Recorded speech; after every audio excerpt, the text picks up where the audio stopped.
فیضان کو دیکھ کے کسی کو بھی اپنی آنکھوں پہ یقین نہیں آ رہا تھا۔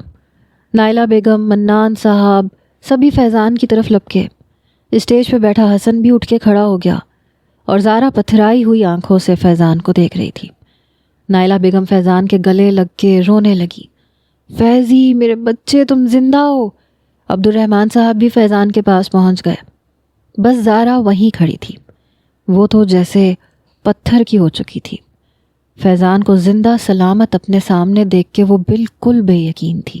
فیضان نے بس ماں کو ہی گلے لگایا، پھر سیدھا اسٹیج پہ آ گیا۔ حسن کو ابھی بھی اپنی آنکھوں پہ یقین نہیں آ رہا تھا، مگر فیضان اس کا گریبان پکڑ چکا تھا۔ تمہاری ہمت کیسے ہوئی میری زارا کے ساتھ بیٹھنے کی؟ فیضان غصے سے غرایا تھا۔ سب بڑے اسٹیج پہ آ گئے۔ تمہیں غلط لگ رہا ہے فیضان، میرا گریبان چھوڑو۔ حسن کا لہجہ اب بھی متوازن تھا۔ مجھے کچھ بھی غلط نہیں لگ رہا، بتاؤ مجھے تم کون ہوتے ہو زارا پہ حق جمانے والے؟ وہ میری ہے۔ فیضان چھوڑو حسن کا گریبان، اس بار عبد الرحمن نے کہا تھا۔ تایا جی میں اسے زندہ نہیں چھوڑوں گا۔ فیضان پہ تو جیسے کوئی جنون سوار ہوا تھا۔ اس نے حسن کا گریبان پکڑ کے جھنجھوڑ کے رکھ دیا۔ پیچھے ہٹ جائیں تایا جی، میں اسے نہیں چھوڑوں گا۔ فیضان کا بس نہیں چل رہا تھا کہ حسن کو جان سے مار ڈالے۔ زارا نے آگے بڑھ کے فیضان کا ہاتھ پکڑا۔ فیضان چھوڑو حسن کا گریبان، کچھ نہیں کیا اس نے میرے ساتھ، چھوڑو اسے۔ زارا نے پوری قوت سے فیضان کے ہاتھ سے حسن کا گریبان چھڑوایا۔ حسن نے مجھے کوئی نقصان نہیں پہنچایا، مجھے کچھ نہیں کہا۔ زارا کی آنکھوں میں آنسو تھے۔ حسن چاہتا تو فیضان سے اپنا بچاؤ کر سکتا تھا، مگر وہ چپ رہا۔ سب لوگ فیضان کے ساتھ لگ کے اس سے پوچھنے لگے کہ وہ کہاں تھا، کیسے بچ گیا، مگر حسن وہاں بڑی خاموشی سے جا چکا تھا۔ وہ سیدھا اپنے کمرے میں گیا، جسے آج اس نے پھولوں سے سجایا تھا، مگر شاید قسمت میں خوشیاں کوسوں دور تھیں۔ زارا کو اس کی محبت مل گئی تھی، سب کو ان کا فیضان واپس مل گیا تھا۔ اب شاید حسن کی ضرورت کسی کو نہ رہتی۔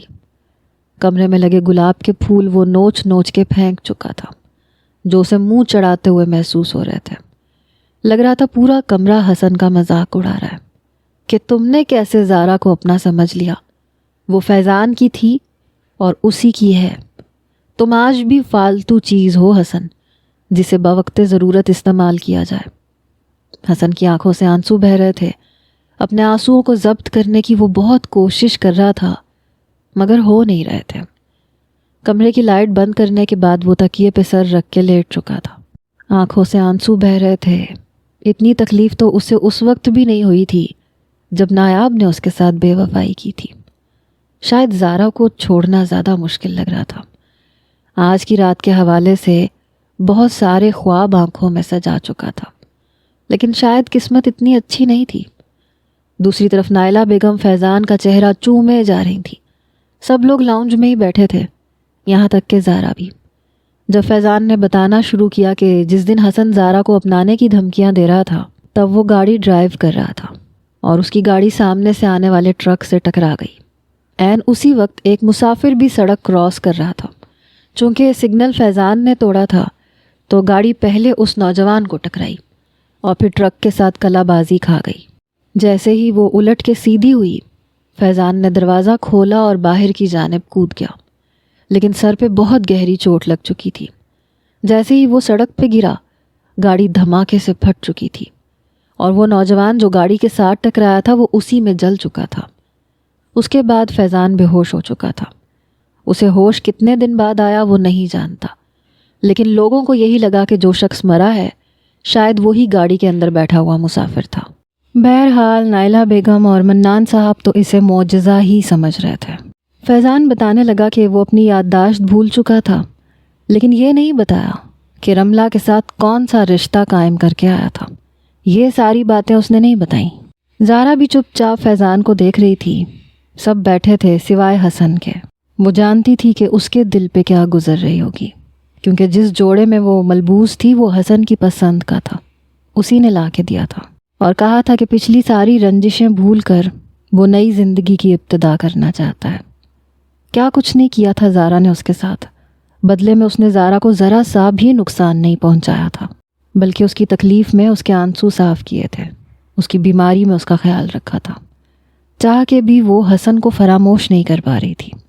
بار بار نظریں حسن کے کمرے کے دروازے کی طرف اٹھ رہی تھیں جس کی لائٹ بند تھی۔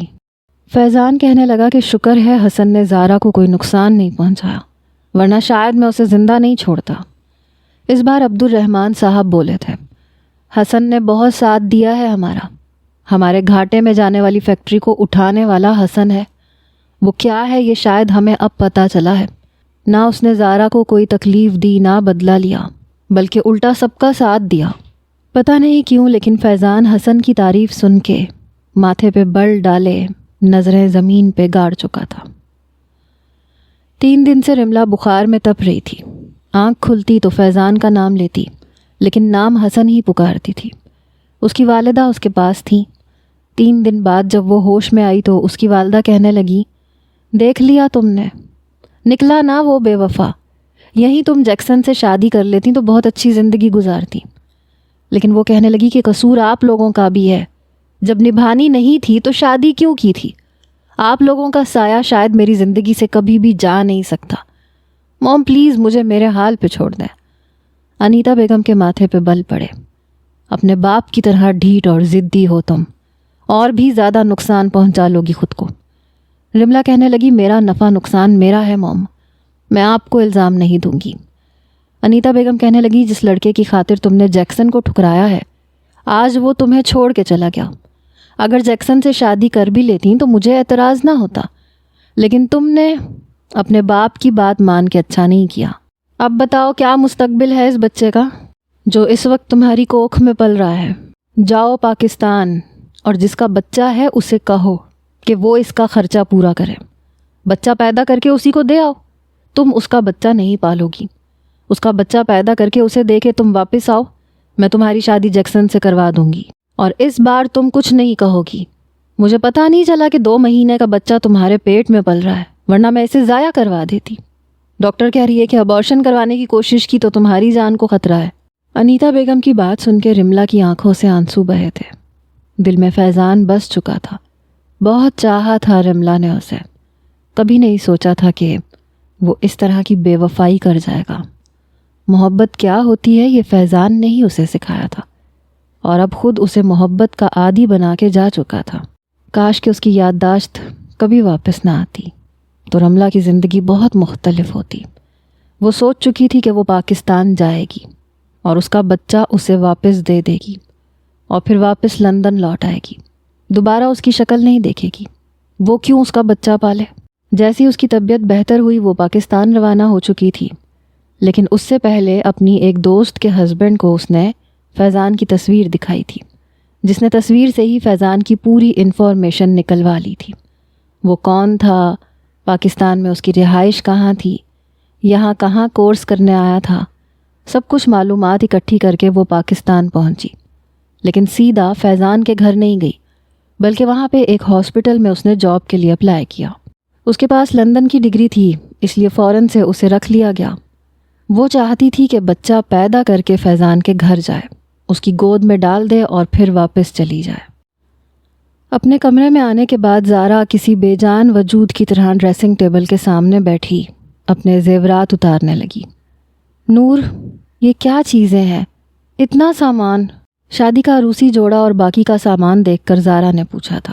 حسن بھائی نے بھیجا ہے آپ کے لیے۔ زارا کو حیرت ہوئی تھی۔ اچھا، اس چشماٹو کو بھی خیال آ گیا؟ مجھے تو لگا تھا کہ کچھ بھی پہن لوں اسے فرق نہیں پڑے گا۔ زارا نے جب عروسی جوڑا دیکھا تو حیران رہ گئی تھی۔ کافی قیمتی اور خوبصورت تھا، دل میں کچھ ہونے لگا تھا۔ اچھا لگ رہا تھا حسن کا اسے یوں اہمیت دینا۔ ویسے بھی اپنی گزشتہ زندگی یاد کرنے پہ اتنا تو اندازہ ہو گیا تھا کہ ہمیشہ اسی نے حسن کے ساتھ شرارت شروع کی تھی۔ پہلے پہل تو وہ چپ چاپ اس کی ہر بدتمیزی اور شرارت کو برداشت کر جاتا تھا، لیکن جیسے جیسے بڑا ہونے لگا تو جواب بھی دینے لگا، دونوں کی بحث ہونے لگی، پھر بھی وہ اس کی کئی باتیں برداشت کر جاتا تھا۔ شاید قصور زارا کا بھی نہیں تھا۔ شروع سے اس نے یہی سنا تھا کہ حسن یتیم ہے، اس کے باپ اور چچا کے ٹکڑوں پہ پل رہا ہے۔ گھر کے ملازم سے زیادہ اس کی اہمیت نہیں تھی، ہر کوئی اسے برا بھلا ہی کہتا تھا۔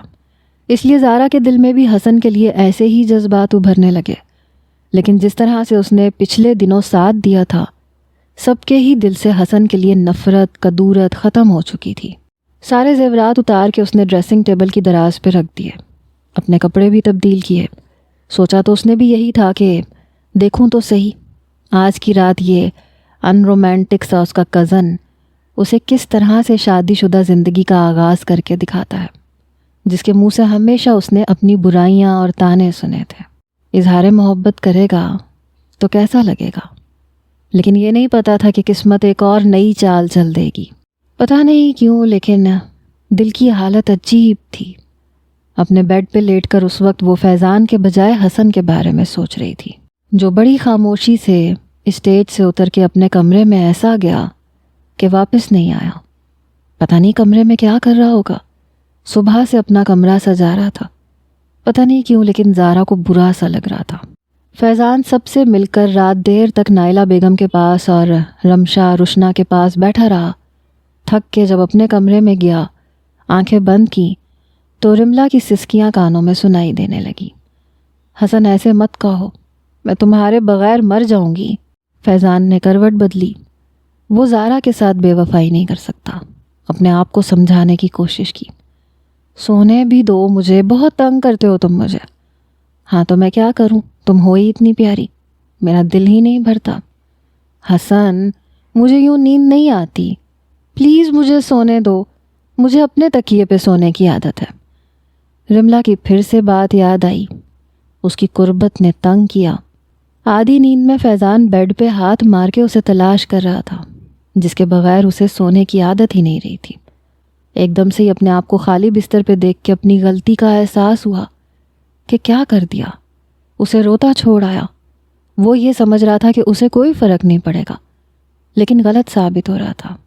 پہلی ہی رات فرق پڑنا شروع ہو گیا تھا۔ وہ بستر پہ نہیں تھی اور اسے نیند نہیں آ رہی تھی۔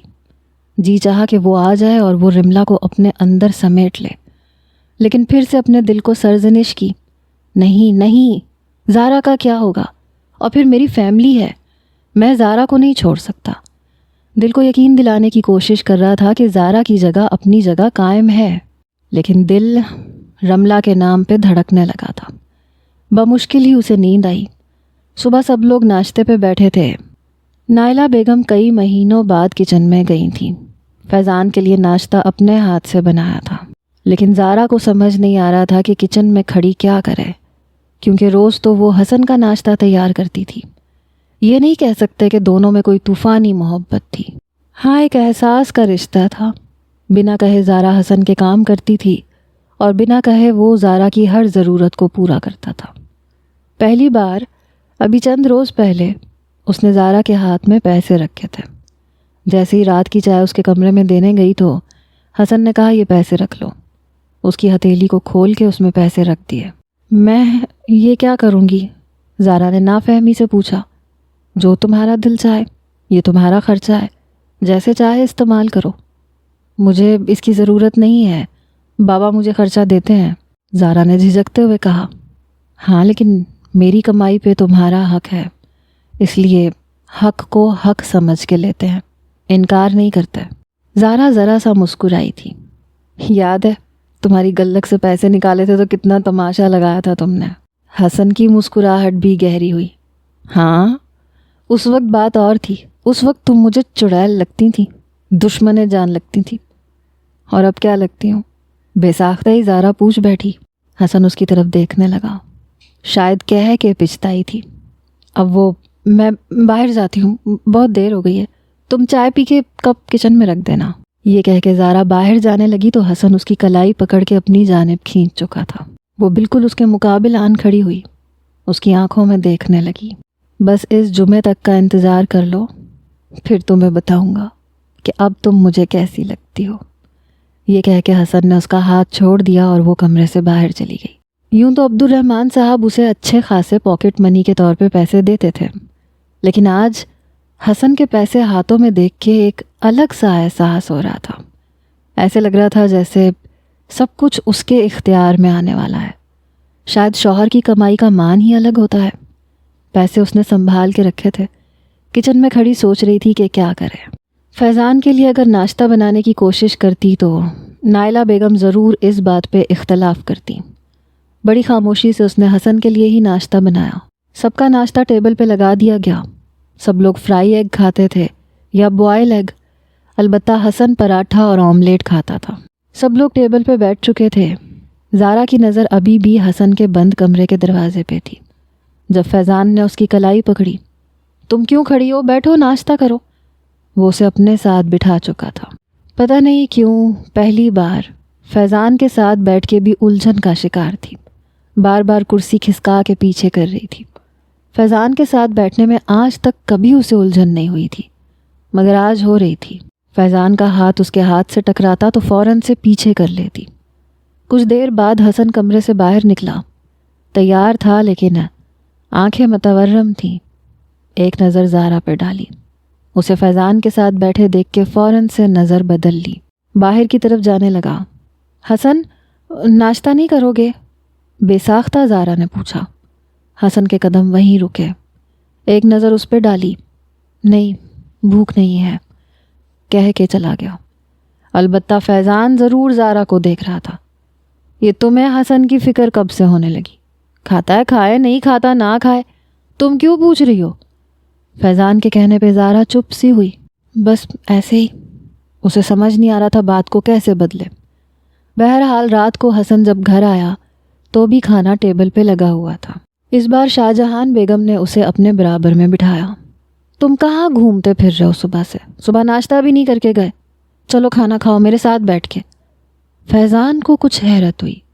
سب کے رویے حسن کے ساتھ بدلے بدلے سے لگ رہے تھے۔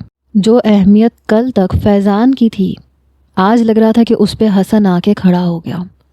وہ شاہ جہان بیگم کے ساتھ بیٹھ گیا، لیکن نظر زارا پہ جا کے ٹک رہی تھی، جو فیضان کے برابر میں ہی بیٹھی تھی۔ حلق سے نوالا تو زارا کے بھی نہیں اتر رہا تھا۔ کھانے کے دوران ہی فیضان نے حسن کو مخاطب کیا، حسن، زارا کو طلاق کب دے رہے ہو؟ اس بات پر سب ہی کے نوالے ہاتھ میں رک گئے۔ نائلہ بیگم کے ماتھے پہ بل پڑے۔ فیضان، وہ حسن کی بیوی ہے، اسے حسن کی بیوی ہی رہنے دو تو بہتر ہے۔ نائلہ بیگم کا دل ابھی تک صاف نہیں ہوا تھا۔ امی پلیز، وہ شادی ایک مجبوری تھی، میں نے مجبور کیا تھا زارا کو، اور شکر ہے کہ وہ ابھی تک میری ہے، حسن کی ہوئی نہیں ہے۔ وہ شادی میں نے زارا سے ہی کرنی ہے۔ پتہ نہیں کیوں لیکن زارا کا دل بڑی زور سے دھڑکا تھا۔ بے ساختہ نظر حسن پہ گئی، وہ بھی اسی کو دیکھ رہا تھا، لیکن نظریں جھکا گیا۔ نوالا منہ میں رکھ کے چبانے لگا۔ پرانی عادت تھی، ہر قسم کی بات برداشت کر لیتا تھا، کھانا نہیں چھوڑتا تھا، کھاتا رہتا تھا، چاہے دل پہ چھریاں ہی کیوں نہ چل رہی ہوں۔ ہاں دے دوں گا طلاق، وکیل سے کہہ دیتا ہوں ڈیورس پیپرز تیار کروا دے۔ میری طرف سے تمہیں کسی قسم کی فکر کرنے کی ضرورت نہیں ہے۔ حسن نہ کل تم دونوں کے بیچ میں تھا اور نہ آج ہے۔ تمہیں تمہاری زارا مبارک ہو فیضان، بیسٹ آف لک۔ کس دل سے اس نے یہ بات کہی تھی یہ وہی جانتا تھا۔ چہرے پہ مسکراہٹ بھی تھی۔ زارا پہلے تو اسے حیرت سے دیکھتی رہی، لیکن دل جل کے خاک ہوا۔ اتنا آسان تھا اس کے لیے یہ سب کہنا؟ شاید وہی غلط سوچ رہی تھی۔ مجھے اس چشماٹو سے ہمدردی کرنی ہی نہیں چاہیے تھی۔ کتنے آرام سے کہہ دیا بیسٹ آف لک، جیسے اسے کوئی فرق ہی نہیں پڑا۔ نہیں پڑا تو نہ پڑے، مجھے بھی کوئی فرق نہیں پڑتا۔ اچھا ہے فیضان واپس آ گیا، میری اس کے ساتھ رخصتی نہیں ہوئی۔ اندر دل میں جیسے آگ لگی ہوئی تھی۔ سمجھ نہیں آ رہا تھا کہ غصہ کیوں آ رہا ہے۔ زارا نے کیسے اپنے آنسوؤں کو ضبط کیا تھا یہ وہ ہی جانتی تھی، ورنہ جی تو چاہ رہا تھا حسن کا گریبان پکڑ کے جھنجھوڑ ڈالے کہ کیا واقعی تمہیں کوئی فرق نہیں پڑتا، اتنی بے معنی ہوں تمہارے لیے، لیکن کہہ نہیں سکی۔ حسن کھانا کھانے کے بعد نور سے کہنے لگا، نور پلیز ایک کپ چائے بنا کے میرے کمرے میں دے جانا۔ پھر عمر کی طرف دیکھنے لگا، تمہیں اعتراض تو نہیں ہوگا عمر؟ میں نور کو اپنی چھوٹی بہن سمجھتا ہوں۔ عمر کہنے لگا، کیسی بات کر رہے ہیں حسن بھائی، میں کیوں شک کروں گا، مجھے پتہ ہے۔ پھر نور سے کہنے لگا، ایسے کرو نور، میرے لیے بھی چائے بنا دینا۔ حسن یوں تھا کہ جیسے کچھ ہوا ہی نہ ہو۔ البتہ زارا سے کھانا نہیں کھایا گیا۔ آدھی روٹی کھا کے ہی اٹھ کے کھڑی ہو گئی۔ فیضان کہنے لگا، تمہیں کیا ہوا، کھانا کیوں نہیں کھا رہی؟ میں نے شام کو چائے کے ساتھ سنیکس کھائے تھے، مجھے بھوک نہیں لگ رہی، یہ کہہ کے زارا اپنے کمرے میں چلی گئی۔ بیڈ پہ بیٹھ کے رونے لگی۔ مگر یہ سمجھ نہیں آ رہا تھا کہ رو کیوں رہی ہے۔ چائے کا کپ نور لے کے حسن کے کمرے میں گئی تھی۔ بہت شکریہ نور۔ لیپ ٹاپ کھولے، اپنا چشمہ لگائے وہ کام میں مصروف تھا، لیکن کچھ فاصلہ رکھ کے نور اسی کے صوفے پہ بیٹھ گئی۔ حسن بھائی، مجھے آپ سے بات کرنی ہے۔ ہاں بولو، سن رہا ہوں۔ آپ زارا آپی کو طلاق کیوں دے رہے ہیں؟ بنا نور کی طرف دیکھے حسن نے جواب دیا تھا، اس لیے کیونکہ وہ فیضان سے محبت کرتی ہے، اور فیضان اب واپس آ چکا ہے، اسے اب میری ضرورت نہیں ہے۔ نور کہنے لگی، آپ صرف ضرورت کے وقت ہی کام آنے والی چیز ہے؟ دل نہیں ہے کہ آپ کے اندر؟ تکلیف نہیں ہوگی آپ کو؟ پتہ نہیں کیوں نور کو حسن پہ ترس آ رہا تھا، چہرہ بالکل اترا ہوا لگ رہا تھا۔ ذرا سا حسن مسکرایا۔ جب نایاب چھوڑ کے گئی تھی، اس کی تکلیف برداشت کر لی تھی، تو یہ بھی کر لوں گا، اور زارا تو ویسے بھی میری تھی ہی نہیں۔ نور کہنے لگی، دل پہ ہاتھ رکھ کے کہیں کہ زارا آپی آپ کی نہیں ہے۔ لیپ ٹاپ پہ چلتی ہوئی انگلیاں رکیں۔ نور، جاؤ یہاں سے۔ حسن نے موضوع ہی ختم کیا۔ میں نہیں جاؤں گی، مجھے پتہ ہے آپ زارا آپی کو پسند کرنے لگے ہیں، ان سے محبت کرنے لگے ہیں۔ کتنے خوش تھے آپ۔ اب نور کو تکلیف ہو رہی تھی، سب کا خیال رکھنے والا آج بالکل اداس بیٹھا ہوا تھا۔ نور، جاؤ یہاں سے۔ میں اپنی محبت کی خاطر فیضان اور زارا کی محبت کے بیچ میں نہیں آنا چاہتا، کیونکہ وہ دونوں ہی میرے کزن ہیں اور دونوں ایک دوسرے سے محبت کرتے ہیں۔ ہاں، اگر زارا کا دل بدل چکا ہوتا تو اور بات تھی، لیکن میں جانتا ہوں میں اس کے دل میں کہیں بھی نہیں ہوں، اور جو دل میں نہ ہو اسے زندگی میں بھی نہیں ہونا چاہیے۔ اب جاؤ یہاں سے، میرا دماغ مت کھاؤ۔ چائے کا سپ لیتے ہوئے حسن نے جیسے بات ختم کی، نور اٹھ کے کمرے سے باہر چلی گئی۔ اپنے کمرے میں آئی تو دیکھا کہ زارا آنسو صاف کر رہی تھی۔ وہ زارا کے پاس آ کے بیٹھ گئی۔ اب کیوں رو رہی ہو تم؟ تمہاری محبت تو واپس آ گئی ہے، تمہیں تو خوش ہونا چاہیے۔ زارا نے نور کے تیور دیکھے تو کہنے لگی، ہاں خوش ہوں میں، اور یہ خوشی کے آنسو ہیں، اور ویسے بھی حسن کو تو کوئی فرق نہیں پڑتا، جب وہ طلاق دینا چاہتا ہے تو ٹھیک ہے، لے لوں گی میں بھی۔ اچھا ہے فیضان واپس آ گیا، مجھے اس چشماٹو سے شادی نہیں کرنی پڑی۔ کیا واقعی زارا آپی آپ کو کوئی فرق نہیں پڑتا؟ نور کو جیسے یقین نہیں آ رہا تھا۔ ہاں مجھے کوئی فرق نہیں پڑتا۔ اچھا ہے فیضان واپس آ گیا، سن لیا تم نے، جا کے سو۔ پتہ نہیں کیوں نور کو لگ رہا تھا جیسے دونوں جھوٹ بول رہے ہیں۔ فرق نہیں پڑتا تو رو کیوں رہی تھی؟ بہرحال نور اپنی جگہ پہ جا کے لیٹ گئی۔ اگلے روز حسن آفس سے دیر سے واپس آیا، جب اچانک تیز رفتار سی گاڑی چلاتے ہوئے اسے لگا جیسے کوئی لڑکی روڈ کراس کر رہی ہے۔ گاڑی کو بریک لگاتے لگاتے بھی گاڑی اس لڑکی سے ٹکرا گئی۔ بریک تو لگ گئی تھی لیکن وہ لڑکی برے طریقے سے گری۔ حسن کے ہوش اڑ کے رہ گئے کیونکہ غلطی اس کی تھی۔ شکر تھا کہ سڑک خالی تھی، ورنہ تو آنے جانے والے ہی مسافر اس کی زندگی کو دو بھر کر دیتے۔ وہ جلدی سے گاڑی سے نیچے اترا۔ لڑکی نے وائٹ گاؤن پہن رکھا تھا، شاید ڈاکٹر تھی اور اپنی ڈیوٹی سے واپس آ رہی تھی۔ وہ جلدی سے گھٹنوں کے بل بیٹھا۔ میں بریک لگا رہا تھا لیکن پھر بھی آپ کو گاڑی نے ہٹ کر دیا۔ چوٹ تو نہیں لگی آپ کو؟ آپ میرے ساتھ آئے، میں آپ کو قریبی ہاسپٹل لے جاتا ہوں۔ رگڑ کھائی ہوئی کوہنیاں دیکھ کے حسن کو خود پہ افسوس ہوا۔ کیا ضرورت تھی اتنی رف ڈرائیو کرنے کی؟ رملہ اپنے بازو جھاڑنے لگی۔ ارے نہیں، میں خود ڈاکٹر ہوں، میں خود ہی بینڈیج کر لوں گی۔ لیکن اس کے سر کے ایک کنارے سے بھی خون بہہ رہا تھا۔ حسن نے دیکھا تو جلدی سے رومال نکال کے اسے پکڑا دیا۔ چلے میں آپ کو آپ کے گھر چھوڑ دیتا ہوں۔ رملہ کہنے لگی، نہیں میرا کوئی گھر نہیں ہے، میں ہاسپٹل میں ہی رہتی ہوں، بس بھوک لگ رہی تھی اس لیے سامنے کیفیٹیریا کھلا ہوا تھا تو کھانا کھانے کے لیے جا رہی تھی، روڈ کراس کر رہی تھی۔ آپ رہنے دیں، میں چلی جاؤں گی۔ حسن کہنے لگا، میں آپ کو چھوڑ دیتا ہوں، کیفیٹیریا یہاں سے 10 منٹ کی واک پہ ہے۔ رملہ گاڑی میں بیٹھ گئی۔ حسن اسے کیفیٹیریا لے گیا۔ رملہ کو چوٹ حسن کی وجہ سے لگی تھی، اس لیے حسن کو لگا کہ کھانے کا بل اسے دینا چاہیے۔ ویسے بھی وہ بھوکا فیکٹری سے واپس آ رہا تھا۔ زارا پہلے اس کا خیال رکھتی تھی، اب نہیں پتا تھا کہ گھر میں اس کے لیے کھانا بچا ہوا پڑا ہوگا یا نہیں۔ جو کھانا بچا کے رکھتی تھی اس کا پیار واپس آ چکا تھا، اب وہ حسن کی پرواہ کیوں کرتی؟ اس لیے وہ خود بھی گاڑی سے نیچے اتر گیا۔ رملہ اس اجنبی کو دیکھ کے کچھ پریشان سی ہوئی، جو کیفیٹیریا کے اندر اس کی ٹیبل پہ سامنے ہی کرسی رکھ کے بیٹھ گیا۔ پھر ویٹر کو آرڈر بھی خود ہی دیا. دیکھیں آپ جا سکتے ہیں, میں خود بھی آرڈر کر سکتی ہوں اور بل بھی دے سکتی ہوں. جی ہاں آپ دے سکتی ہیں, لیکن مجھے بے حد افسوس ہے کہ میری وجہ سے آپ کو چوٹ لگ گئی. پلیز بل مجھے بھرنے دیں. لڑکی کو دیکھ کے لگ نہیں رہا تھا کہ وہ یہاں کی ہے. بڑی مشکل سے اردو بول رہی تھی.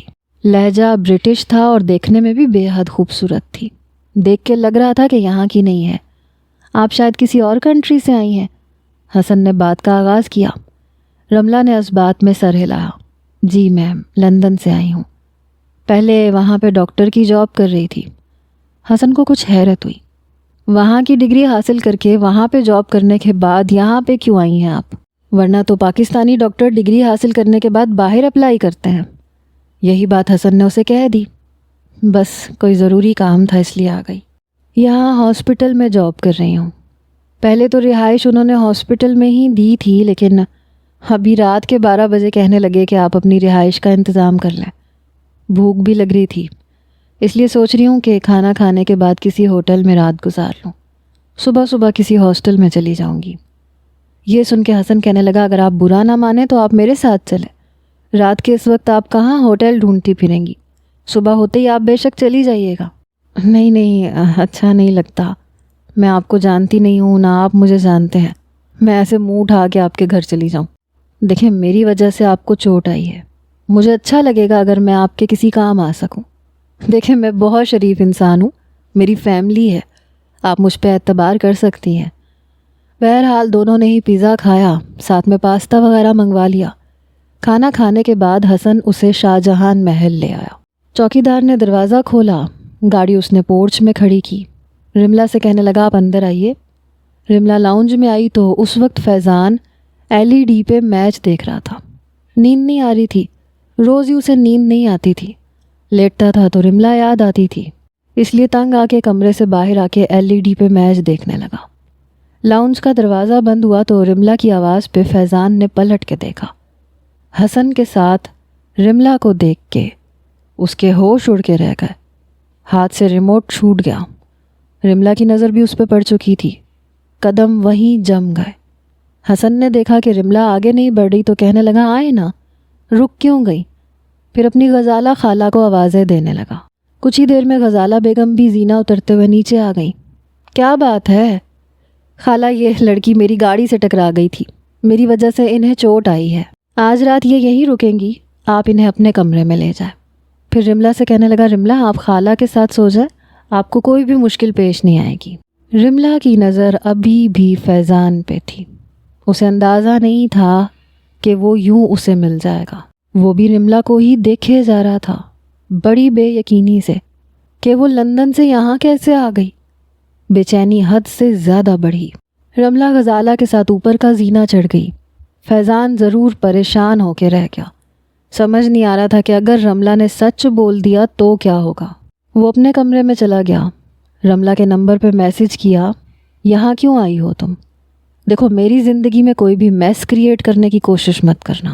رملہ نے کوئی جواب نہیں دیا, البتہ اس کا میسج پڑھ ضرور لیا تھا. آنکھوں سے آنسو بہنے لگے. کتنا خود غرض انسان ہے, اپنے بارے میں سوچ رہا ہے. میں یہاں پہ آئی ہوں تو یہ ایک اتفاق ہے, ورنہ اس شخص کی میں شکل بھی نہ دیکھتی. بہرحال تھکی ہوئی تھی اس لیے سو گئی. صبح چھٹی تھی اس لیے جب وہ نیچے اتری تو سب ناشتہ کر رہے تھے. غزالہ کے ساتھ ایک اجنبی لڑکی کو دیکھ کے سبھی حیران ہوئے, لیکن حسن فوراً آگے بڑھا. آئیے رملہ ناشتہ کیجیے, پھر میں آپ کو ہاسٹل چھوڑ دوں گا. بلکہ یہاں کا سب سے اچھا ہاسٹل ہے, میں وہاں آپ کو داخل کروا دوں گا, آپ نے کوئی فکر نہیں کرنی. یہ سن کے فیضان کو بھی حیرت ہوئی اور زارا بھی بڑی حیرت سے دیکھ رہی تھی کہ یہ خوبصورت سی لڑکی کون ہے اور حسن اسے کیسے جانتا ہے. اندر کچھ ہوا تھا. رملہ کو اس نے اپنی برابر والی کرسی پہ ہی بٹھایا تھا, پھر اس کی پلیٹ میں ناشتہ بھی ڈال کے دے رہا تھا. زارا کی نظر حسن کی طرف ہی تھی اور فیضان کی رملہ کی طرف. نہیں بس میں اتنا نہیں کھاتی, میں بس تھوڑا سا ہی کھاتی ہوں. شاہ جہان بیگم کہنے لگیں, بیٹا تم کون ہو؟ حسن کہنے لگا, یہ میری گاڑی سے ٹکرا گئی تھی نانی, یہ یہاں کی نہیں ہے, یہ لندن سے آئی ہیں. یہاں پہلے تو ہاسپٹل والوں نے رہائش دی لیکن رات کو منع کر دیا. یہ اپنے لیے ہاسٹل ڈھونڈ رہی ہے. شاہجہان بیگم کہنے لگی ارے بیٹا یہاں ہاسٹل میں رہنے کا ماحول تھوڑی ہے کوئی، یہیں رہ لو ہمارے گھر پہ، یہاں تمہیں کوئی پریشانی نہیں ہوگی۔ یہ سن کے فیضان کو اچھو لگا۔ رملہ کہنے لگی نہیں آنٹی بہت بہت شکریہ، میں نہ آپ لوگوں کو جانتی ہوں اور نہ میں یہاں رہ سکتی ہوں، میں بس اپنے ایک ضروری کام کے لیے آئی ہوں، وہ کرنے کے بعد میں چلی جاؤں گی۔ ناشتہ کرنے کے بعد حسن اسے اپنے ساتھ باہر لے کے گیا۔ گاڑی میں بیٹھتے ہی رملہ کا صبر جواب دے گیا، وہ رونے لگی۔ حسن یہ دیکھ کے پریشان ہوا، کیا بات ہے آپ رو کیوں رہی ہیں؟ یہ جو فیضان ہے نا یہ اچھا انسان نہیں ہے۔ رملہ کے منہ سے فیضان کا نام سن کے حسن کچھ حیران ہوا تھا۔ میں سمجھا نہیں۔ آہستہ آہستہ رملہ نے حسن کو ساری بات بتا دی، جسے سننا حسن کے لیے ایک بہت بڑا انکشاف تھا۔ اسے فیضان پہ افسوس بھی ہوا تھا کہ جب شادی کر لی تھی، بیوی کے ساتھ ہر تعلق قائم کر لیا تھا، تو چھوڑا کیوں؟ دوسری طرف فیضان بھی بے چین ہوا۔ کب سے دل کو یہ سمجھا رہا تھا کہ وہ زارا سے ابھی بھی اتنی ہی محبت کرتا ہے، رملہ اس کے لیے اہمیت نہیں رکھتی، لیکن سامنے آنے پہ اسے لگا کہ بس شاید وہ اور اس کے بغیر نہیں رہ سکتا۔ گھر والوں کا ڈر بھی تھا کیونکہ سچائی کسی سے کہی نہیں تھی۔ رملہ کی ساری باتیں سننے کے بعد حسن اسے ہاسٹل لے کر نہیں گیا، گھما پھرا کے واپس گھر لے آیا۔ رملہ کہنے لگی آپ مجھے یہاں کیوں لے کے آئے ہیں؟ مجھے یہاں نہیں رہنا، میں صرف اس شخص کا بچہ واپس کرنے آئی ہوں۔ حسن کہنے لگا آپ یہیں رہیں گی اور میں آپ کو آپ کا حق دلواؤں گا۔ یہ کہہ کے وہ رملہ کو اندر لے آیا۔ جیسے ہی لاؤنج میں داخل ہوا، سامنے زارا اور فیضان صوفے پہ بیٹھے ہوئے تھے۔ ان کو دیکھ کے اس نے رملہ کا ہاتھ پکڑ لیا۔ رملہ کچھ نروس ہوئی، فیضان کا تو برا حال ہو گیا، وہ حیران پریشان۔ شاہجہان بیگم نے جب حسن کے ہاتھ میں رملہ کا ہاتھ دیکھا تو کہنے لگی حسن تم تو اس لڑکی کو چھوڑنے گئے تھے، واپس کیوں لے کے آ گئے؟ اس لیے نانی کیونکہ میں نے آپ سے جھوٹ بولا تھا، ایکچولی میں اسے آپ سے ملوانے کے لیے لایا تھا، میں اس لڑکی سے شادی کرنا چاہتا ہوں۔ حیرت کا جھٹکا تھا جو سب کو لگا۔ فیضان تو آنکھیں جھپکنا بھول گیا اور زارا اس کا تو سانس سینے میں تھما، اتنی جلدی اسے لڑکی مل بھی گئی اور وہ بھی اتنی خوبصورت۔ رملہ بھی حیرت سے منہ کھولے حسن کو دیکھ رہی تھی۔ نانی آج کے بعد یہ یہیں رہے گی اور میں بہت جلد اس سے شادی کر لوں گا، بس ذرا یہ زارا کو طلاق دے دوں۔ آپ ایسے کریں کہ زارا اور فیضان کی شادی کے ساتھ میری اور رملہ کی بھی شادی کروا دیں۔ پھر رملہ کا ہاتھ پکڑ کے فیضان کے پاس لے آیا۔ فیضان فوراً سے کھڑا ہوا، زارا بھی کھڑی ہو گئی۔ فیضان ان سے ملو، یہ ہیں رملہ، بہت جلد یہ تمہاری بھابھی بننے والی ہیں۔ فیضان تو یوں تھا کہ ایک کے بعد ایک رنگ چہرے پہ آ کے گزر رہا تھا۔ حسن کے ہاتھ میں رملہ کا ہاتھ دیکھ کر اندر آگ سی لگ گئی تھی۔ اس نے تو جیکسن کا منہ توڑ کے رکھ دیا تھا۔ وہی جنون اندر پھر سے بھڑکنے لگا۔ ہاتھ چھوڑو اس کا، فیضان نے بڑے غصے سے کہا۔ حسن کہنے لگا کیوں؟ کیا ہوا؟ ابھی یہ تمہاری بیوی تو نہیں ہے نا، مجھے نہیں لگتا کہ تمہیں اس کا ہاتھ پکڑنا چاہیے۔ فیضان مٹھیاں بھینچے یہ کہہ رہا تھا۔ حسن نے ہاتھ چھوڑ دیا۔ زارا تو تیز قدم چلتی ہوئی اپنے کمرے میں چلی گئی، البتہ غزالہ رملہ کو لے کے اپنے کمرے میں چلی گئی تھی۔ فیضان کا غصے سے برا حال تھا، اسے رات کا انتظار تھا۔ رات کو 12 بجے جب سب اپنے اپنے کمروں میں جا چکے تھے تو فیضان چھپکے سے اوپر کا زینہ چڑھا، آہستہ سے غزالہ کے کمرے کا دروازہ کھولا۔ غزالہ بیگم سو رہی تھیں اور رملہ بھی۔ بڑی آہستگی سے وہ رملہ کے پاس آ کے کھڑا ہوا، اپنا ایک ہاتھ اس کے منہ پہ رکھ دیا۔ وہ بری طرح سے اچانک اٹھی، فیضان کو سامنے دیکھ کے اس کا ہاتھ اپنے چہرے سے ہٹانا چاہا، لیکن اس نے کان کے قریب ہو کے کہا چپ چاپ باہر آؤ، شور مچائے بنا۔ یہ کہہ کے اس نے اس کے منہ سے ہاتھ ہٹایا، رملہ کی کلائی پکڑی اور کمرے سے باہر لے آیا۔ اوپر کے لاؤنج میں ایک بہت بڑی گیلری تھی، وہ وہاں پہ رملہ کو لے گیا۔ میرا ہاتھ چھوڑو، رملہ نے دھیرے سے کہا۔ او یو شٹ اپ، یہ حسن تمہیں کہاں سے مل گیا؟ کب سے جانتی ہو اسے؟ فیضان کا تو دماغ کھول رہا تھا، بری طرح سے پھولے ہوئے سانس کے ساتھ پوچھ رہا تھا۔ تمہیں کیا لگے، تم تو چھوڑ چکے نا مجھے، تمہاری بلا سے میری زندگی میں کوئی بھی آئے تمہیں فرق نہیں پڑنا چاہیے۔ یہ بات سن کے اس نے دونوں بازوؤں سے رملا کو پکڑا۔ جانتی ہو نا ابھی بھی تم میرے نکاح میں ہو، میرے نکاح میں رہتے ہوئے حسن سے کیسے شادی کرو گی؟ بڑے غضبناک لہجے سے وہ کہہ رہا تھا۔ تو طلاق دے دو مجھے، لیکن شادی میں حسن سے ہی کروں گی اور تمہارے سامنے ہی رہوں گی۔ تم اگر اپنی محبت کی خاطر مجھے چھوڑ سکتے ہو تو میں بھی تمہیں چھوڑ سکتی ہوں۔ رملا میں تمہیں طلاق نہیں دوں گا۔ زارا سے شادی میری مجبوری بن گئی ہے، وہ مجھ سے محبت کرتی ہے اور میں سوچ رہا تھا کہ زارا سے شادی کرنے کے بعد تمہارے پاس واپس ضرور آؤں گا۔ میں تمہیں بھی نہیں چھوڑ سکتا، یہ میرے بس میں نہیں ہے، بڑی بے بسی سے اس نے کہا تھا۔ واہ کیا کہنے ہیں تمہارے، یعنی تم نے مجھے سیکنڈ آپشن میں رکھا ہوا ہے۔ فیضان تم اپنی محبت کو بھی پاؤ گے اور مجھے بھی نہیں چھوڑو گے۔ مجھے نہیں چاہیے تمہاری یہ بٹی ہوئی زندگی۔ حسن مجھے اپنانے کو تیار ہے، میں اسی سے شادی کروں گی، تم مجھے طلاق دے دینا۔ یہ کہہ کے رملا وہاں سے جانے لگی۔ میں تمہیں نہیں چھوڑوں گا، میری یہ بات یاد رکھنا۔ میں دیکھتا ہوں کہ میرے نکاح میں رہتے ہوئے تم حسن سے کیسے شادی کرتی ہو۔ رملا رکی نہیں تھی، غزالہ کے کمرے میں آ کے لیٹ گئی۔ حسن کا پلان کافی حد تک کامیاب ہوتا ہوا نظر آ رہا تھا۔ اگلے روز فیضان حسن سے کہنے لگا، کب طلاق دو گے تم زارا کو؟ حسن کہنے لگا دے دوں گا، اتنی بھی کیا جلدی ہے؟ فیضان کہنے لگا جلدی ہے، مجھے شادی کرنی ہے زارا سے، میں اسے لندن لے جانا چاہتا ہوں، نکاح ہوگا ویزا لگے گا تبھی لے جاؤں گا نا۔ اس وقت حسن اپنے کمرے میں اکیلا ہی تھا۔ فیضان اس کے کمرے میں آ کے بڑے غصے سے اسے کہہ رہا تھا، ٹھیک ہے میں دے دیتا ہوں زارا کو طلاق، تم بھی رملا کو طلاق دے دو۔ حسن کے منہ سے یہ سن کے فیضان کے ہوش اڑے۔ اس کا مطلب کہ رملا اسے سب کچھ بتا چکی تھی۔ اس بات سے کیا مطلب ہے تمہارا؟ فیضان نے بڑے غصے سے کہا۔ سیدھا سا مطلب ہے، تم زارا سے شادی کرنا چاہتے ہو، میں رملا سے کرنا چاہتا ہوں۔ تمہیں زارا سے محبت ہے، تمہیں اسے اپنانا بھی چاہیے، لیکن مجھے رملا کو سہارا دینا ہے، اس لیے پہلے تم رملا کو طلاق دو گے، پھر میں زارا کو دوں گا، اور آئی پرومس میں مکروں گا نہیں۔ میں رملا کو طلاق نہیں دوں گا حسن، وہ میری بیوی ہے اور میری بیوی ہی رہے گی۔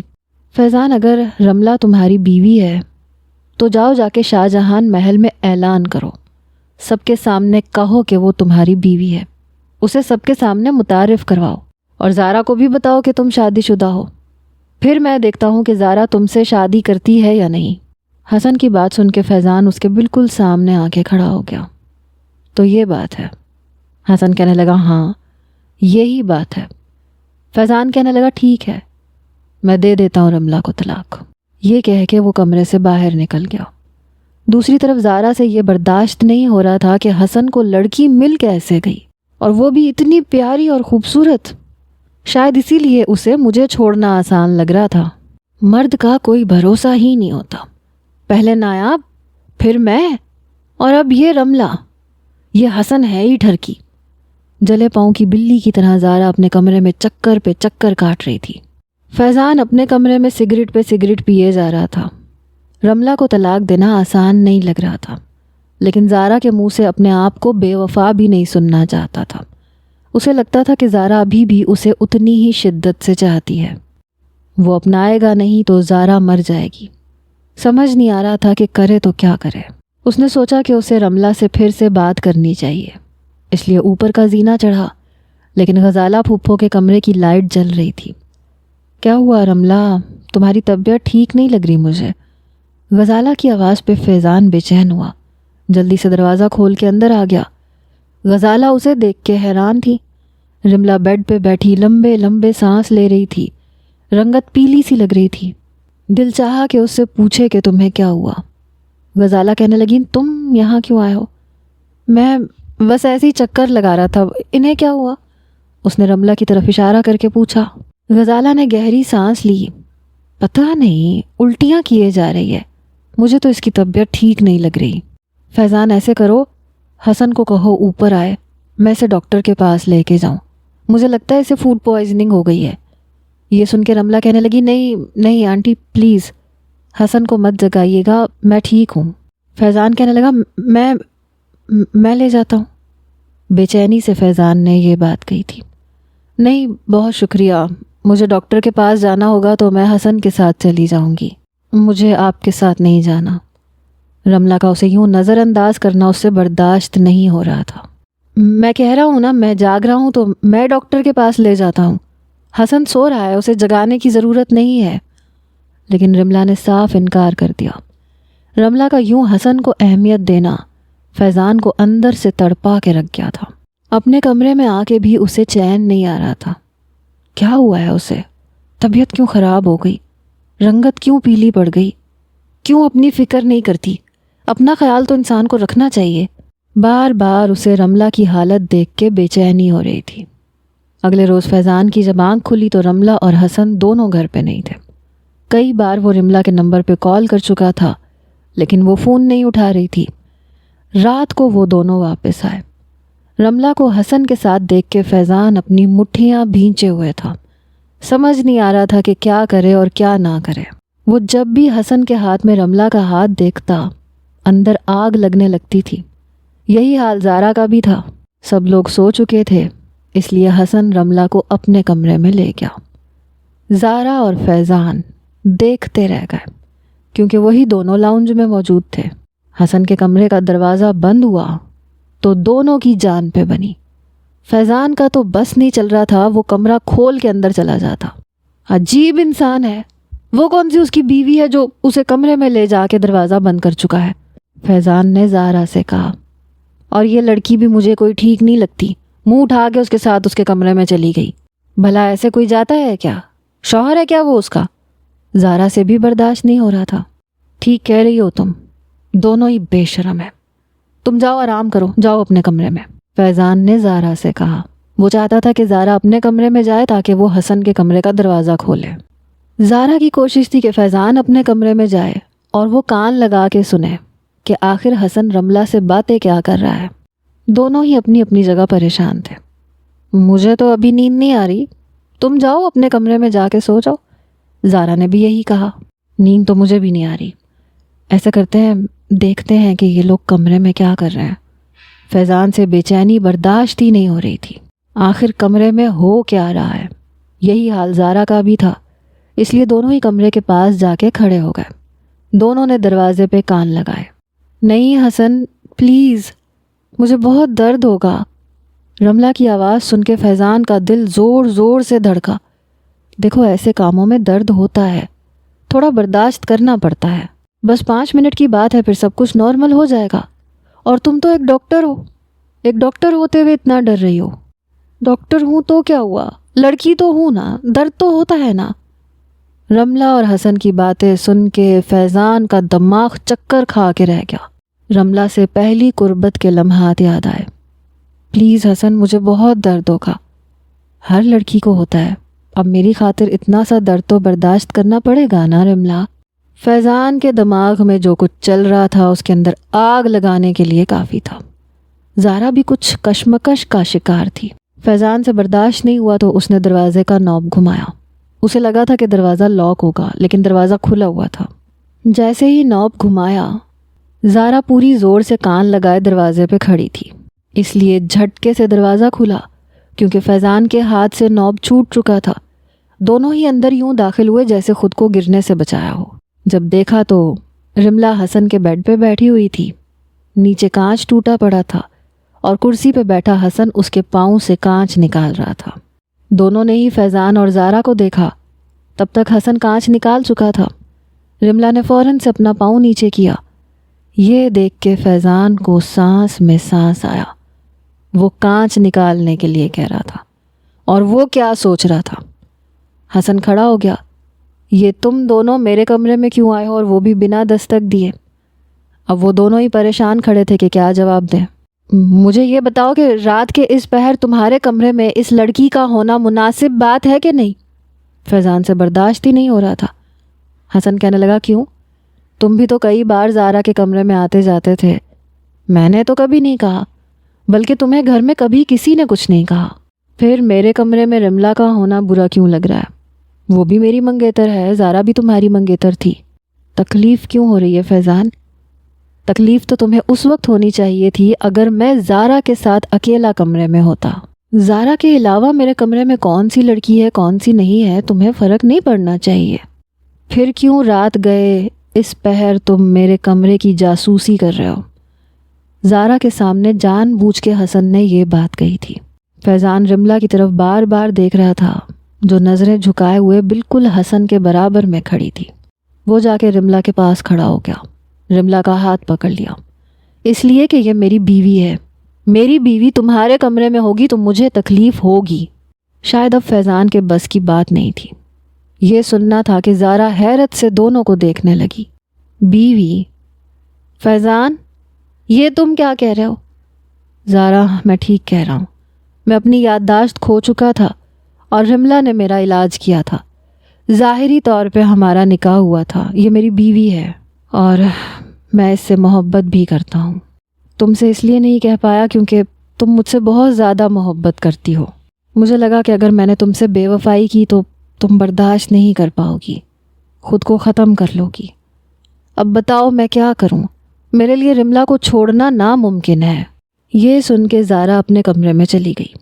سر بری طرح سے چکرا رہا تھا، سمجھ نہیں آ رہی تھی کہ کیا ہو رہا ہے۔ صبح تک یہ خبر شاہ جہان محل میں پھیل چکی تھی۔ فیضان اعتراف کر چکا تھا کہ اس کی بیوی رملہ ہے اور وہ اسے چھوڑنا نہیں چاہتا۔ نائلہ بیگم کو تو پہلی ہی نظر میں رملہ بہت اچھی لگی تھی اور زارا سے ان کا دل ویسے بھی کھٹا ہو چکا تھا، اس لیے انہوں نے تو فوراً سے رملہ کو بہو کے طور پہ قبول کر لیا۔ اس بار حسن یہ چاہتا تھا کہ زارا خود سے اعتراف کرے۔ نور کی باتوں سے اتنا تو اندازہ ہو گیا تھا کہ وہ حسن کے لیے بے چین ہے۔ پھر رات کے پہر صرف فیضان ہی دروازے کے باہر نہیں کھڑا تھا، زارا بھی کھڑی تھی۔ اندر ہی اندر کھلبلی تو اسے بھی مچی تھی۔ سب لوگ ہی رملہ کو قبول کر چکے تھے، لیکن زارا ابھی تک حسن سے یہ نہیں کہہ پائی کہ وہ بھی اس سے محبت کرنے لگی ہے۔ اسے یہ تھا کہ حسن خود سے یہ بات کہے کہ جب فیضان نے رملہ کو قبول کر لیا ہے تو میری بیوی بھی میرے حوالے کی جائے، لیکن وہ کہہ ہی نہیں رہا تھا۔ دھماکہ اس وقت ہوا جب حسن نے کہا کہ وہ لندن جا رہا ہے اور وہاں اس کی جاب لگ گئی ہے اور اب وہ کبھی واپس نہیں آئے گا اور زارا کو بھی ڈیورس پیپرز دے کے جائے گا۔ یہ سن کے زارا کی جان پہ بنی۔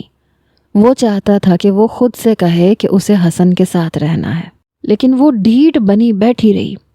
شاہ جہان بیگم کہنے لگی، یہ کیا مذاق ہے؟ تم زارا کے ساتھ کیوں نہیں رہ سکتے؟ وہ کہنے لگا، اس لیے کیونکہ میں زارا کے دل میں نہیں ہوں، اس لیے اس کی زندگی میں بھی میں نہیں آنا چاہتا۔ اگر وہ اعتراف کر لیتی تو میں اسے اپنی بیوی قبول کر لیتا۔ وہ چاہتا تھا کہ وہ خود سے کہے، مگر زارا نے کچھ نہیں کہا، ہمت ہی نہیں کر پا رہی تھی۔ یہاں تک کہ حسن کی روانگی کا وقت بھی ہو چکا تھا۔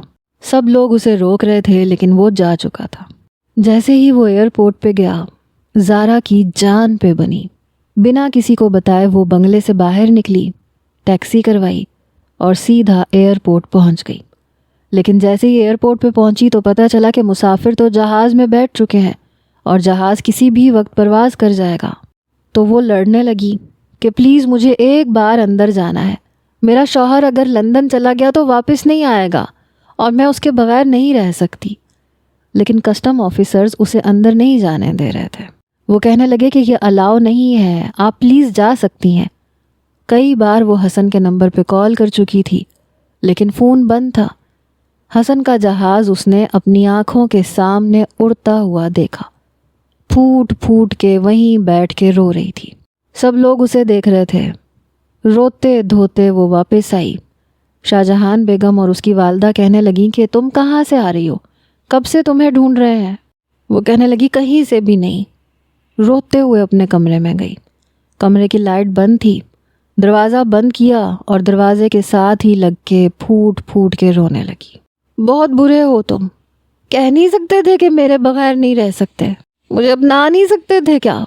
حسن تم نے اچھا نہیں کیا، تم نے میرے ساتھ بالکل بھی اچھا نہیں کیا، میں تمہیں کبھی بھی معاف نہیں کروں گی۔ روتے ہوئے اپنے آپ سے ہی باتیں کر رہی تھی۔ جیسے ہی اس نے کمرے کی لائٹ جلائی تو سامنے حسن بیٹھا ہوا تھا، اسی کے بیڈ پہ۔ اسے دیکھ کر وہ بے یقین ہوئی، پھر اس کے سامنے آ گئی، اس کا چہرہ اپنے دونوں ہاتھوں میں لے لیا۔ اسے لگ رہا تھا شاید کوئی خواب دیکھ رہے۔ میں ہی تمہارے سامنے بیٹھا ہوں، میری کوئی پرچھائی نہیں ہے۔ یہ سن کے جیسے ہی زارا نے اپنے ہاتھ پیچھے کرنا چاہے اس کی دونوں کلائیاں حسن نے پکڑی اور کھڑا ہو گیا۔ تم کہہ نہیں سکتی تھی کہ مت جاؤ حسن، میں تمہارے بغیر نہیں رہ سکتی؟ کہہ سکتی تھی نا، اگر کہہ دیتی تو میں جاتا ہی نہیں۔ ایئرپورٹ پہ کسٹم آفیسرز کے سامنے رو سکتی تھی، میرے سامنے کہتے ہوئے تکلیف ہو رہی تھی تمہیں؟ کیا تکلیف تھی تمہیں زارا؟ کیوں نہیں کہا کہ رک جاؤ حسن؟ وہ اس کی آنکھوں میں آنکھیں ڈالے کہہ رہا تھا، جہاں سے آنسو بہہ رہے تھے۔ مجھے نہیں کہنا تھا، مجھے بس سننا تھا، یہ سننا تھا کہ تم یہ کہتے کہ زارا میری ہے، اور ہمیشہ تم یہ کہو گے کہ تم مجھ سے محبت کرتے ہو، میں نہیں کہوں گی۔ وہ ابھی بھی اپنی بات پہ ضد کیے ہوئے تھی۔ حسن نے اس کی دونوں کلائیاں چھوڑ دی۔ ٹھیک ہے، اس بار پھر میں سچ میں چلا جاتا ہوں، کیونکہ مجھے تو سننا ہے۔ تم نہیں کہو گی تو سچ میں چلا جاؤں گا، واپس نہیں آؤں گا۔ یہ کہہ کے حسن کمرے کے دروازے کی طرف قدم بڑھا چکا تھا، لیکن اگلے ہی پل زارا اس کے سینے کے ساتھ لگی۔ جا کے دکھاؤ مجھے، جان لے لوں گی تمہاری، تم مجھے اچھی طرح سے جانتے ہو۔ زارا نے کبھی تمہاری منت سماجت نہیں کی کہ مت جاؤ حسن۔ میں یہ نہیں کہوں گی کہ مجھے تم سے محبت ہے، اور نہ میں یہ کہوں گی کہ فیضان سے زیادہ تم میرے لیے اہمیت رکھتے ہو، اور نہ میں تمہیں آئی لو یو کہوں گی۔ سن رہے ہو نا تم؟ لیکن میں تمہیں کہیں جانے بھی نہیں دوں گی، جان لے لوں گی تمہاری۔ وہ روئے جا رہی تھی، ساتھ ساتھ کہے بھی جا رہی تھی، تم نے یہ بھی نہیں کہا کہ میں زارا کو طلاق نہیں دوں گا۔ فیضان سے لڑ سکتے تھے نا، مگر نہیں لڑے۔ اس بات کا بدلہ ابھی باقی ہے، سمجھے نا؟ جانتے ہو نا زارا نے کبھی تمہارا ادھار نہیں رکھا۔ شاید وہ اور بھی بہت کچھ بول جاتی، مگر حسن اس کے ہونٹوں کو اپنی دسترس میں لے چکا تھا۔ زارا کو چپ کروانے کا بس یہی ایک طریقہ بچا تھا۔ آئی ایم سوری رملا، میں نے تمہارا بہت دل دکھایا۔ فیضان ہاتھ جوڑے رملا کی منت سماجت کر رہا تھا۔ بات مت کرو مجھ سے، اگر میں پاکستان نہ آتی اور حسن سے اتفاقاً ملاقات نہ ہوتی تو تم تو زارا سے شادی کر لیتے۔ رملا کے آنسو بہہ رہے تھے۔ مجھے لگا تھا کہ شاید وہ میرے بغیر نہیں رہ سکتی، مگر اس کی حسن کے لیے بے چینی میں نے اس وقت دیکھی جب حسن ایئرپورٹ گیا۔ اسے مجھ سے زیادہ حسن کی پرواہ تھی۔ اب میرا دل مطمئن ہے، مجھے سمجھنے کی کوشش کرو، میں تمہیں چھوڑ نہیں سکتا، واپس تمہارے پاس ہی آنا تھا مجھے۔ مجھ سے غلطی ہو گئی، مجھے سچ بتانا چاہیے تھا۔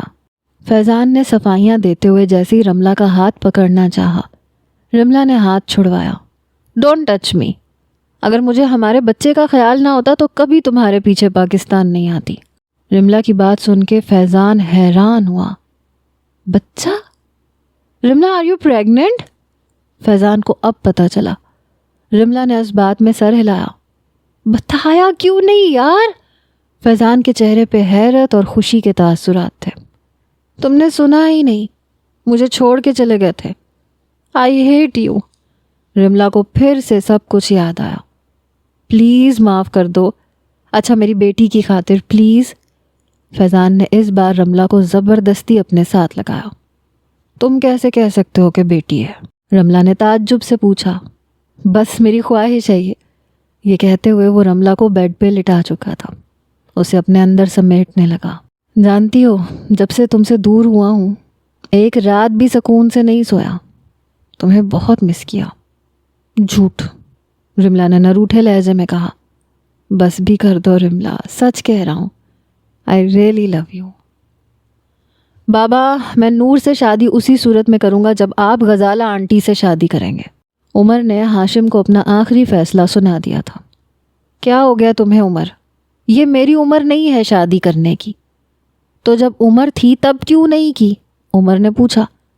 تب آپا کو اپنی نند اچھی نہیں لگتی تھی، بہت منت سماجت کی تھی میں نے عارفہ آپا کی، لیکن وہ یہی کہتی تھیں کہ غزالہ کے علاوہ جس لڑکی سے چاہے شادی کر لو، لیکن اسے میں کبھی اپنی بھابھی نہیں بناؤں گی، اس لیے میں نے ملک ہی چھوڑ دیا۔ لیکن اب وقت بہت آگے نکل گیا ہے بیٹا۔ عمر کہنے لگا اتنا بھی آگے نہیں نکلا، شاہ جہان دادی اماں سے میں بات کر لیتا ہوں۔ عمر کی بات سن کے ہاشم کہنے لگا اب اس عمر میں تم اپنے باپ کا رشتہ مانگو گے؟ عمر کہنے لگا ہاں مانگوں گا، کیونکہ ابھی تک غزالہ آنٹی کا بھی نصیب کسی سے نہیں جڑا، شاید آپ ہی ان کے نصیب میں ہیں۔ اس بار عمر کے رشتہ مانگنے پہ شاہجہان بیگم نے انکار نہیں کیا تھا۔ شاہجہان محل کی خوشیاں پھر سے لوٹ آئی تھیں۔ رمشا، روشنا اور نور کی شادی کے ساتھ ساتھ غزالہ کی شادی بھی ہو رہی تھی۔ گھر میں 4 شادیاں تھیں اور سب کچھ رملہ اور زارا کو ہی سنبھالنا پڑ رہا تھا۔ فیضان اور حسن بھی گلے مل چکے تھے۔ انور صاحب نے بھی بیٹی کو ڈانٹ ڈپٹ کر کے اس کے شوہر کے پاس بھیج دیا تھا اور نگار سے بھی معافی مانگ لی تھی، کیونکہ انہوں نے نگار کے ساتھ کبھی بھی اچھا رویہ نہیں رکھا تھا۔ جیسے ہی ساری شادیوں کا ہنگامہ ختم ہوا تو انور صاحب نے حسن سے کہا کہ تم اب میرے گھر پہ رہو گے، میرا کام کاروبار تم سنبھالو گے، اس لیے اپنی بیوی کو لے کے شرافت سے میرے گھر آ جاؤ، ورنہ تمہیں ہاتھ پکڑ کے لے جاؤں گا۔ بوڑھا ہو گیا ہوں یار، اب محنت نہیں ہوتی۔ نگار بیگم کو بیٹا بڑی مدت کے بعد اپنے گھر پہ ملا تھا۔ فیضان نے عبد الرحمن صاحب اور منان صاحب کی فیکٹری سنبھال لی تھی اور حسن نے انور صاحب کا کام کاروبار۔ جی تو کیسی لگی کہانی؟ اس بار میں نے سب کو ٹھکانے لگا دیا ہے۔ ایپیسوڈ بھی لانگ ہے تو اب کمنٹس بھی ایسے ہی آنے چاہیے اور بونس ایپیسوڈ کا مجھے کوئی نہ کہے۔